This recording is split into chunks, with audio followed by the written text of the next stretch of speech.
Dairy जिसने भी करनी है, पहली है ब्रीडिंग, फीडिंग और मैनेजमेंट। जो आदमी ये 3 काम पे ध्यान दे सकता है वो आदमी डेयरी करे। अगर नहीं दे सकता ध्यान इसके तीनों के ऊपर, उसको नहीं करना चाहिए। नहीं करना चाहिए। दोस्तों, मेरा नाम सत्येंद्र कुमार, आप देख रहे हैं इंडिया फार्मिंग मैनेजमेंट। दोस्तों, मेरा उद्देश्य हमेशा रहता है कि आप सबके सामने एक बेहतरीन मैनेजमेंट की टिप्स प्रस्तुत की जाए।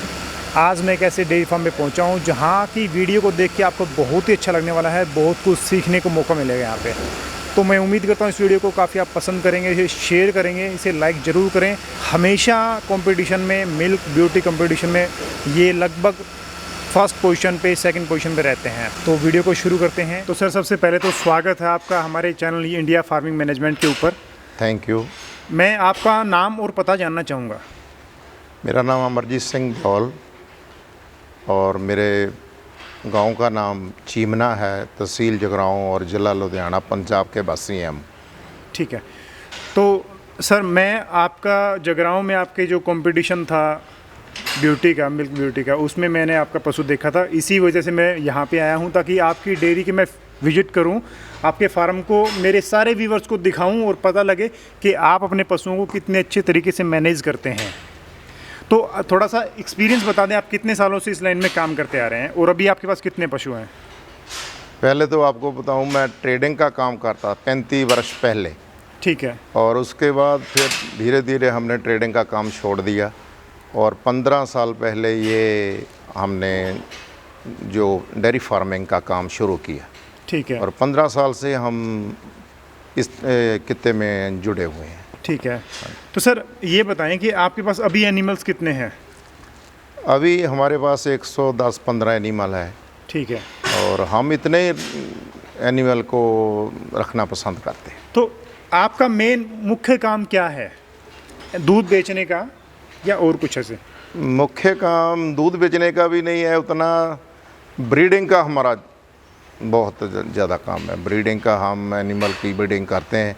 मतलब आपका मेन काम ब्रीडिंग का है? ब्रीडिंग का काम है। ठीक है। तो सर, ये बताएं कि आपके पास अभी एनिमल्स हैं, इनका कितना अभी मिल्क रिकॉर्ड है? मैक्सिमम कितना दूध आपके पास एक पशु का है, एनिमल्स का है? हम हर साल तकरीबन एवरी ईयर हम कंपटीशन में जाते हैं। ठीक है। और वहाँ जाके मिल्किंग में भी और ब्रीडिंग में भी सभी कंपटीशन लड़ते हैं। ठीक है। पीछे साल में हमारे पास तकरीबन 61-62 किलो था।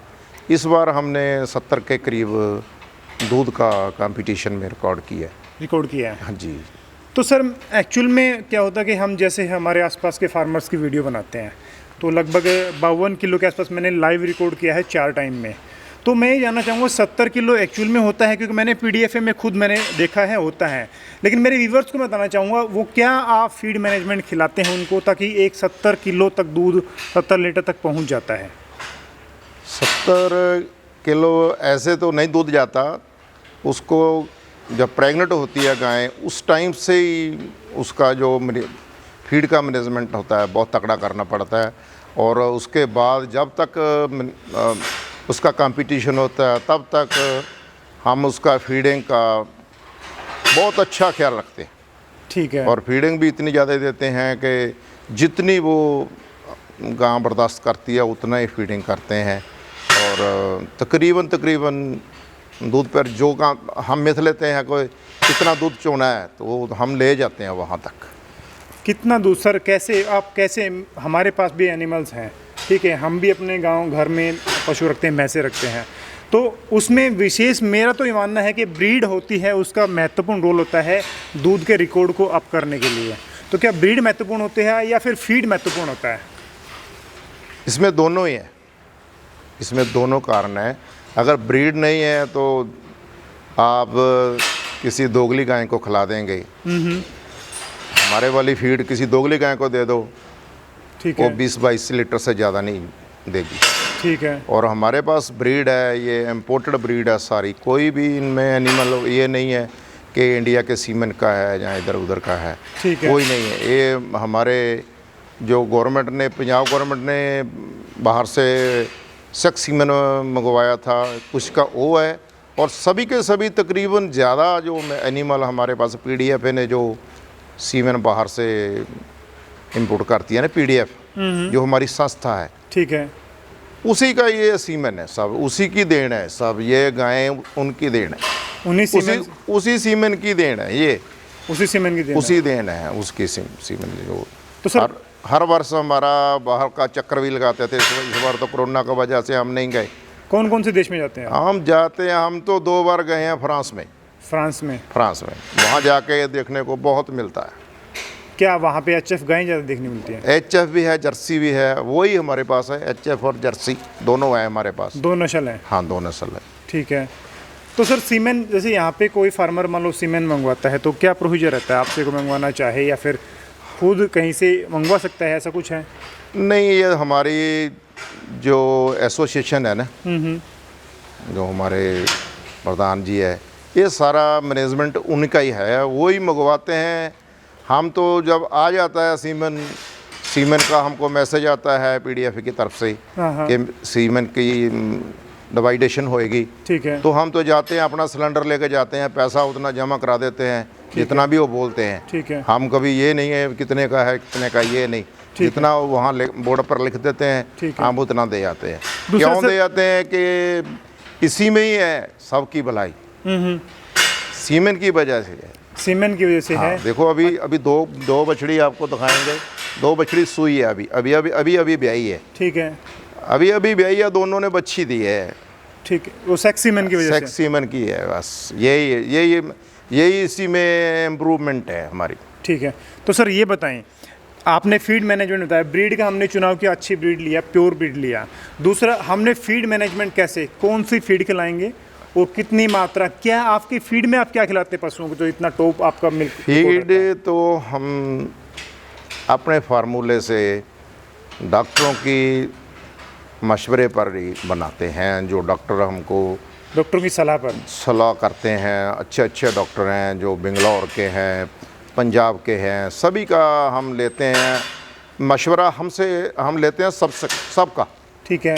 उसी की वजह से हम फिर उसको लेवल करते हैं, जैसे साइलेज का लेवल हो गया, ग्रीन पाउडर का हो गया, सब का लेवल करके और फीड का लेवल करके फिर ही उसको हम फीडिंग करते हैं, तो फिर ही दूध ऐसे जाता है ऊपर। सर ये जो डॉक्टर आपने बताए हैं, ये गवर्नमेंट डॉक्टर होते हैं या फिर प्राइवेट डॉक्टर्स होते हैं? प्राइवेट डॉक्टर है सभी, सारे प्राइवेट डॉक्टर से आप? तकरीबन प्राइवेट है। हाँ, 1-2 है यूनिवर्सिटी के, जैसे डॉक्टर गरेवाल हो गया, ठीक है, हम उसका नाम ले देते हैं, उससे भी हम मशवरा देते हैं। ठीक है। तो बाकी तकरीबन जो प्राइवेट डॉक्टर है उनका ही मशवरा लेते हैं। तो सर जैसे मैं फीड के बारे में पूछना चाहूँ तो थोड़ा सा आप एक आइडिया ज़रूर दें मेरे किसान भाइयों को कि वो किस तरह से अपने फार्म पे अच्छी फीड बना सकते हैं, या आपका फार्मूला कैसे अपना सकते हैं, या फिर किस तरीके से उनको अपना फीड बनाना चाहिए।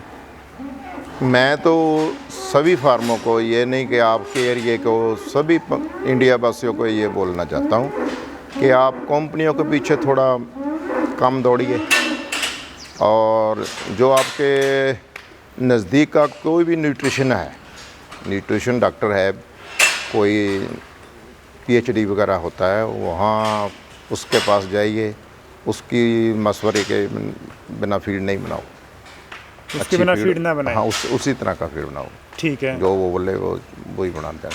आप अपनी फीड भी, अपनी जो ब्रीड है, ब्रीड के मुताबिक फीड बनना चाहिए, ब्रीड के मुताबिक ही फीड होना चाहिए। जितनी आपकी गायें, अगर गायें आपकी 30 लीटर वाली है, 30 लीटर वाला फीड बनाओ, अगर गायें आपकी 50 लीटर वाली है तो 50 लीटर वाला फीड बनाओ। ठीक है। तो सर इसमें आपका जो एक रेशियो है, थोड़ा सा आइडिया हमें दे दें। ये तो हमने मान लिया कि कोई फार्मर अपने आसपास के न्यूट्रिशनिस्ट होते हैं जो उनके पशुओं का एक संतुलित आहार बताएं कि इस हिसाब से पशु का फीडिंग होना चाहिए। तो सर आपके जो पशुओं का, जो मैं 70 की जो केजी वाले का एक आइडिया फीड का जरूर दें कि आप उनमें कितना साइलेज, कितना ग्रीन पाउडर और कितना फीड खिलाते हैं। हमारी तकरीबन जो बड़ी गायें हैं तकरीबन 17-18 किलो साइलेज खा जाती है, और 20-25 किलो ग्रीन पाउडर, और 17-18 किलो के करीब बहुत अच्छी क्वालिटी की जो फीड है ना हमारी, बहुत अच्छी क्वालिटी की 17-18 किलो खा जाती है आराम से। इतनी फीड? इतनी खाती है, फिर निकालती है और 60 से बाहर।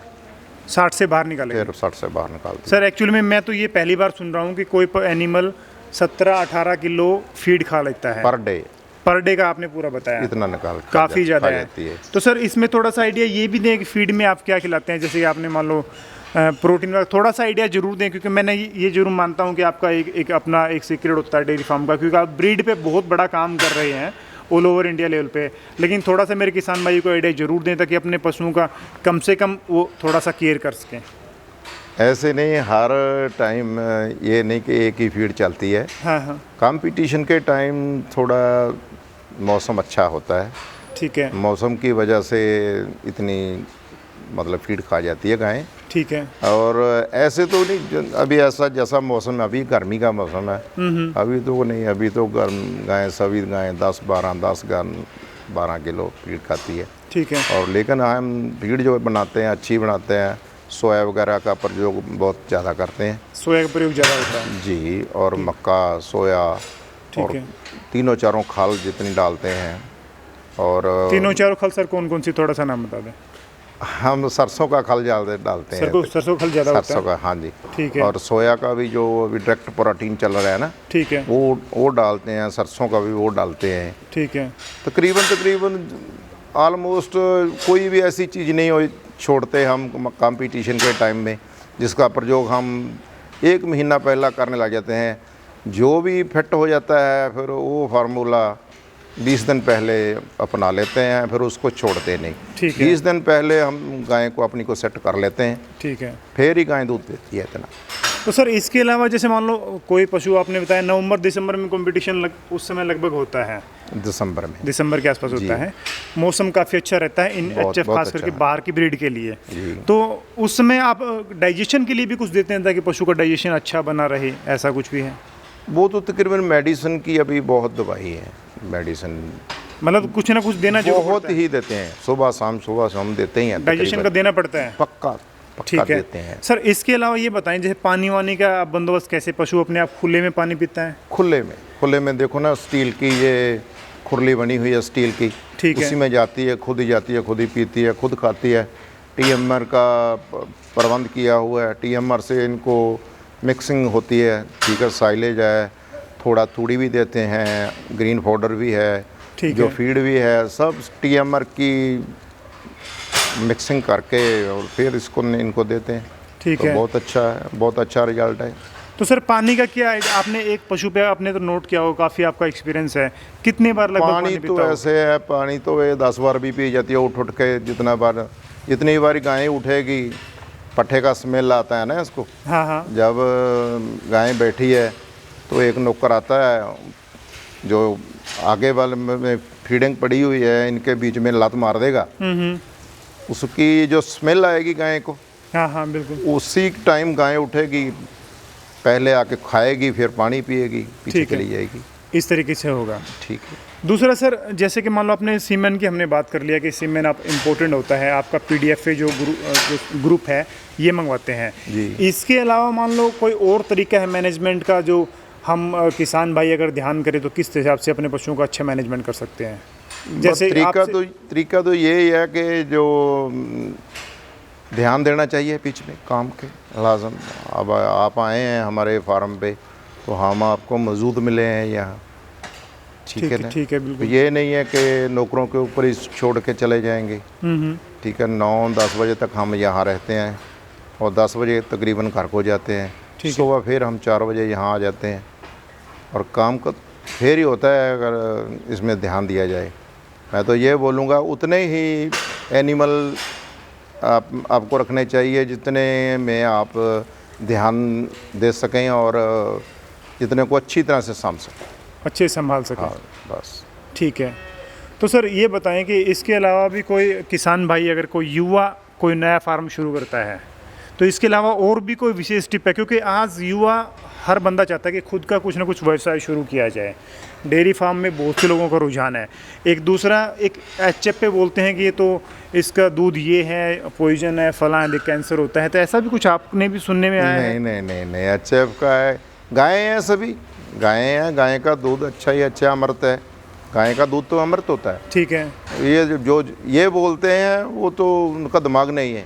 ठीक है। वो अपने आप को डॉक्टर कहलाते हैं, लेकिन उनका दिमाग नहीं है। अगर HF का दूध नहीं होएगा तो दूध कहाँ से पूरा हो जाएगा। ठीक है। दूसरा सर ये बताएं, आपके पशुओं में कोई बीमारी भी जल्दी आती है या नॉर्मल? ये पशुओं का कैसा स्वास्थ्य रहता है देखो इनका? ये सर्कुलर होता है। गाय को टीकाकरण तो कराना ही पड़ता है। हर 3 महीने के बाद हम टीकाकरण कराते हैं। वैक्सीन बोलते हैं वैक्सीनेशन जिसको बोलते हैं। ठीक है। डॉक्टर आता है, वैक्सीनेशन हम पूरे हार्ड को कराते हैं अपने को। पूरे हार्ड मीन्स पूरी गायें जितनी गायें सभी हैं, गायों को सभी गायें, वैक्सीनेशन बच्चा, हाँ बच्चा, छोटा बच्चा, बिल्कुल छोटा बच्चा, उसको छोड़ के। कौन सा वैक्सीन करवाते हैं और सर? वैक्सीनेशन मुंह खुर का होता है और ये गलघोटू का होता है। ठीक है। ये तकरीबन ये ज़्यादा है। और ब्रूसिलोसिस का है, छोटे जो 8 महीने के नीचे वाले बच्चे हैं, ठीक है। उसको ब्रूसिलोसिस का भी वैक्सीनेशन होता है। ठीक है। ये कराते हैं। बारह ठीक ही रहता है, रिजल्ट बहुत अच्छा रहता है। अच्छा रहता है, मतलब कोई ऐसा नहीं है कि नॉर्मल दोबारा बीमारी नहीं आती। सर कई पशु बैठ जाते हैं, मैंने कई किसान भाइयों से सुने, कोई पशु जब डिलीवरी होते हैं उस समय वो बैठे रह जाते हैं, उठ नहीं पाते। कैल्शियम वगैरह की कमी रह जाती है उनकी। कैल्शियम की कमी तो उस समय हमने महसूस हुआ कि पशु उठा ही नहीं है। उससे पहले तो हमें मतलब अच्छा फीडिंग नहीं करवा पाई, ये करना रहा है। नहीं, कैल्शियम की कमी हो जाती है। देखो हम जो फीड का आप बनाने जाते हैं फैक्ट्री में, उसमें मिनरल वगैरह अच्छे डालते हैं। ठीक है। मिनरल वगैरह अच्छे डाले होंगे तो अच्छी कंपनी का डाले होंगे तो वैसा नहीं होएगा कि आपकी गाय बैठ जाएगी। कभी नहीं बैठती, नहीं बैठेगी, नहीं बैठेगी। और आखिरी सुझाव आप किसान भाइयों को क्या देना चाहेंगे डेयरी फार्म के बारे में? डेयरी जिसने भी करनी है, पहली है ब्रीडिंग, फीडिंग और मैनेजमेंट। जो आदमी ये 3 काम पे ध्यान दे सकता है वो आदमी डेयरी करे। अगर नहीं दे सकता ध्यान इसके तीनों के ऊपर, उसको नहीं करना चाहिए। नहीं करना चाहिए। नहीं करना चाहिए। तो सर बहुत बहुत धन्यवाद आपका जानकारी शेयर करने के लिए। आपका भी थैंक यू वेरी मच। हमारे फार्म पे आने का बहुत धन्यवाद। Thank you sir, thank you.